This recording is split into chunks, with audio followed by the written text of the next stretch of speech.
Pine labs IPO apply చేయాలా వద్దా చూసేద్దాం.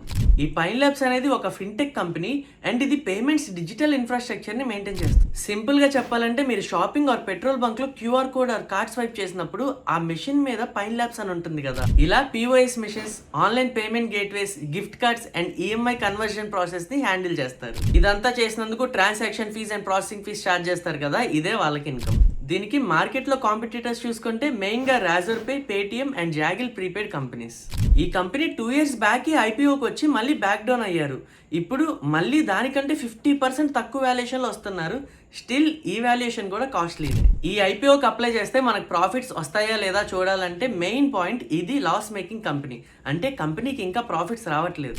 లాస్ట్ జూన్ క్వార్టర్కి 5 crores ప్రాఫిట్ చూపించారు, కానీ అది డిఫర్డ్ ట్యాక్స్ అడ్జస్ట్మెంట్, అంటే ఒక అకౌంటింగ్ ఎంట్రీయే కానీ రియల్ క్యాష్ ప్రాఫిట్ కాదు. అండ్ ఈ కంపెనీకి లాస్ట్ క్వార్టర్ వరకు నెగిటివ్ నెట్వర్తే ఉంది, అంటే కంపెనీ ఆస్తుల కంటే అప్పులే ఎక్కువ ఉన్నాయి. ప్రెసెంట్ మేనేజ్మెంట్ వచ్చి ఈ ఐపీఓ మనీతో బిజినెస్ గ్రో చేసి ప్రాఫిట్స్ పెంచుతామంటున్నారు, కానీ ఈ లాసెస్ ఆగుతాయని కానీ లేదా నెగిటివ్ క్యాష్ ఫ్లోస్ ఆగుతాయని కానీ గ్యారంటీ ఇవ్వలేమని చెప్తున్నారు. మనం ప్రీవియస్గా ఇలాంటి loss making tech companies IPO వచ్చిన తర్వాత ఏం జరిగాయో చూసాం. చాలా కాలం వరకు అవి లాసెస్లోనే ట్రేడ్ అయ్యాయి. సో ఇలాంటి కంపెనీలో ఇన్వెస్ట్ చేయాలనుకుంటే మీకు ఆ మనీ చాలా కాలం వరకు అక్కర్లేదు అండ్ మీకు బాగా పేషెన్స్ ఉండి ఈ కంపెనీ ప్రాఫిట్స్లోకి టర్న్ అయ్యే వరకు వెయిట్ చేస్తాం అనుకుంటేనే ఆలోచించండి. ఒకవేళ ఇదంతా విన్నాక కూడా ఐపీఓకి అప్లై చేయాలనుకుంటే IPO dates, details and amount screen మీద ఉంచుతున్నాను చూడండి.